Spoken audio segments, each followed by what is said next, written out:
কি যে হবে গো রামু ভাই, এত চিন্তায় রাতে দুই চোখের পাতা এক করতে পারছি না। কেন গো রতন দাদা, কিছু হয়েছে নাকি? তার চিন্তা তো আমাদের নিত্যদিনের সঙ্গী, এ আবার আলাদা কি? চিন্তা বলতে ভাই, এই ফাল্গুন মাসে কত কারোর কাছে টাকা ধার নিয়ে দেনা করে মেয়ের বিয়ে দিলাম। দেনা পাওনা নিয়ে কোনো ঝামেলা হচ্ছে নাকি গো রতন দাদা, মেয়ের শ্বশুর বাড়িতে? না ভাই রামু, তা নয়। মেয়ের আমার শ্বশুর বাড়ির মানুষ খুব ভালো, খুব ভালো মনের। হ্যাঁ গো রতন দাদা, তোমার জামাইও তো বড় ভালো। কত বড় বাড়িতে তোমার মেয়ের বিয়ে হলো বলো। তা তো অবশ্যই, জামাই আমার একেবারে সোনার টুকরো। ও বাড়িতে সবাই খুব ভালো আর বড় মনের। না হলে আমার মতো গরিব বাবার মেয়েকে অমন রাজারানীর মতো রাখে? কোনো পণও নেয়নি। আচ্ছা, তাহলে তো তোমার মেয়ে বেশ সুখেই আছে গো। তা তুমিও তোমার মেয়ের বিয়েতে যথাসাধ্য চেষ্টা করেছো জাঁকজমক রাখার। আমরা তো সব দেখলাম, সবাই আনন্দ করলাম, পেট ভরে ভোজও খেলাম। হ্যাঁ ভাই, একটাই মেয়ে আমার। বাবা হয়ে যদি এটুকু না করতে পারি বলো? আবার অত বড় ঘরে বিয়ে হলো, বরযাত্রী এলো, সবার থেকে কিছু কিছু করে সাহায্য নিয়ে বিয়েটা তো মেটালাম। সেসব তো বুঝলাম রতন দাদা, কিন্তু রাতে কিসের চিন্তায় ঘুম হচ্ছে না শুনি?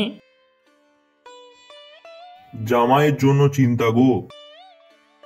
সে কি গো, অত ভালো জামাই, তার জন্য আবার কি চিন্তা?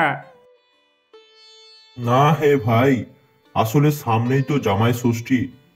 আর তোমার বৌদির আবদার, প্রথমবার জামাই ষষ্ঠীতে জামাইকে অনেক যত্ন করে খাওয়াতে হবে।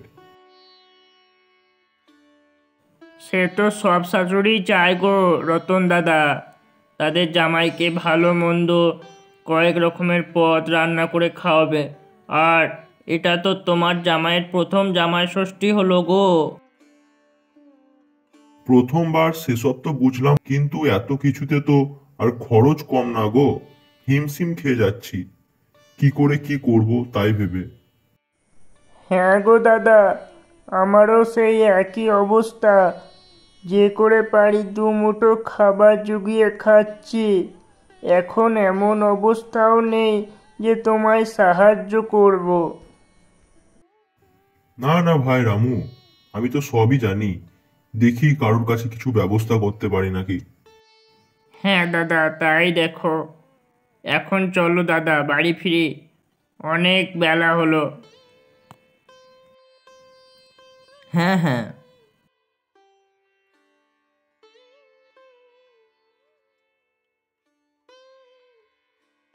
কই গো, জামাই ষষ্ঠী এলো বলে তো মনে আছে তো? বাবার বাড়ি যেতে হবে তো। সে কি গো গিন্নি, না গেলে হবে না? এই বছর আমাদের প্রথম জামাই ষষ্ঠী, যাবে না মানে? না গেলে বড্ড খারাপ দেখাবে গো। আর মা বাবাও তো খুব কষ্ট পাবে। আর তোমার একমাত্র শালাও এসেছিল তো নিমন্ত্রণ করতে। হ্যাঁ, টুকাই তো বারবার বলছিল জামাইবাবু আসতেই হবে, তাহলে আর কি, যেতেই হবে। হ্যাঁ গো, বলছিলাম যা যা কেনাকাটার না আজই করে নিতে হবে, না হলে বড্ড দেরি হয়ে যাবে। আচ্ছা গিন্নি, তা কি কি কিনতে হবে? সে তো অনেক কিছু ভেবেছি। মায়ের জন্য একটা জামদানি শাড়ি, বাবার ধুতি পাঞ্জাবি, আর ভাইয়ের জামা প্যান্ট। আচ্ছা, তুমি সব হিসেব করো, আমি কাজ থেকে এসে বাজারে নিয়ে যাব। মন খুলে কেনাকাটা করব আজ।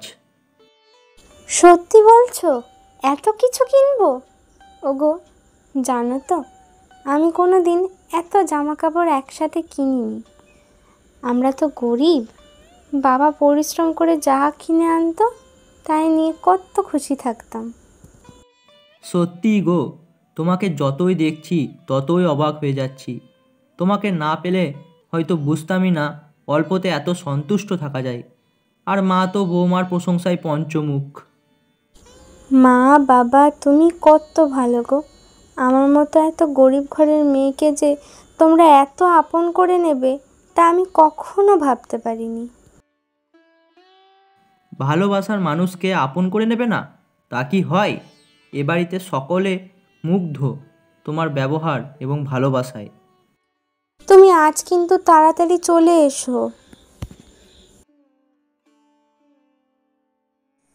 যথা আজ্ঞা মহারানী আমার। কি গো, তোমায় এত চিন্তিত দেখাচ্ছে কেন? কিভাবে যে কি করব, এবার এত কিছু আনতে বললে কোথায় পাবো গো এত টাকা? আমি সব জেনে বুঝেই বলছি গো। আমি কি আমাদের অবস্থা জানবো না বলো? কিন্তু আমাদের মেয়ে ও বাড়িতে কত খুশিতে আছে। এইটুকু না করলে যে মেয়েটার মান রক্ষাটুকুও হবে না গো। সবে মেয়ের বিয়ে দিয়েছি, কিছুদিন হয়েছে মাত্র, সব ধার দেনা শোধ করেছি। দেখো না গিন্নি, যদি আরেকটু কম করা যায়। আমি জানি, কিন্তু প্রথমবার জামাই ষষ্ঠীতে জামাইকে ভালো পোশাক না দিলে চলে বলো? এইটুকাই, আমায় জলের বালতিটা একটু এগিয়ে দে বাবা। মেয়েটাকে না হয় একটু কম দামি শাড়ি দিলাম, দেখো না গো একটু একটু ব্যবস্থা করো তুমি কিছু। অত বড় লোকের ঘরের ছেলে রিপন, একটু কিছু দিয়ে তো যথাসাধ্য চেষ্টা আমাদের করতেই হবে।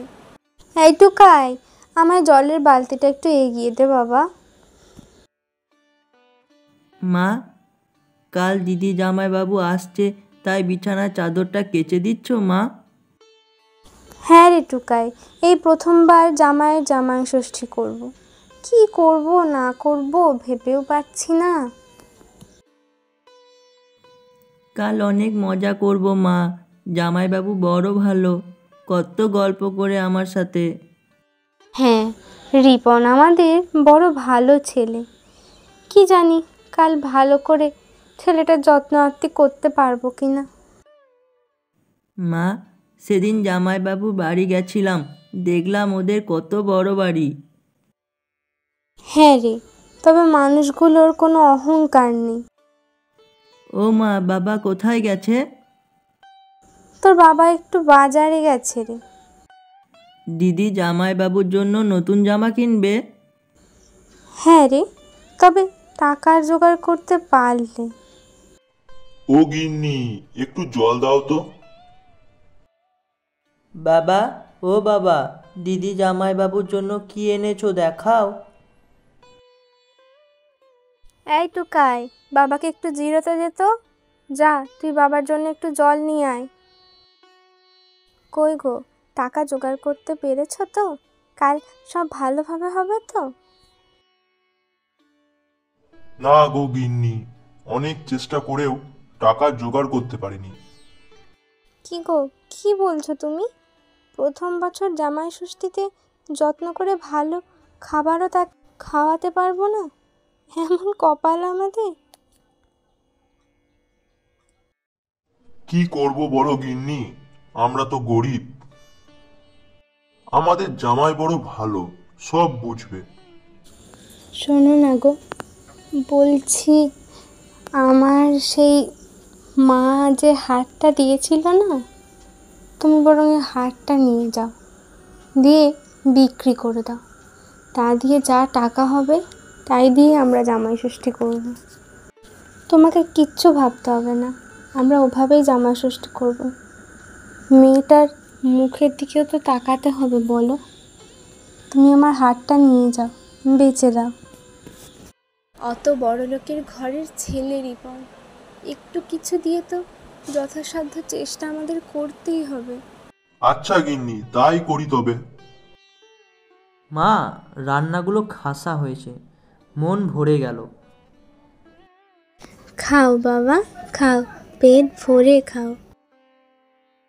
উফ, শান্তি পেলাম গো গিন্নি, এবারের মতো জামাইয়ের কাছে মান রক্ষা হলো।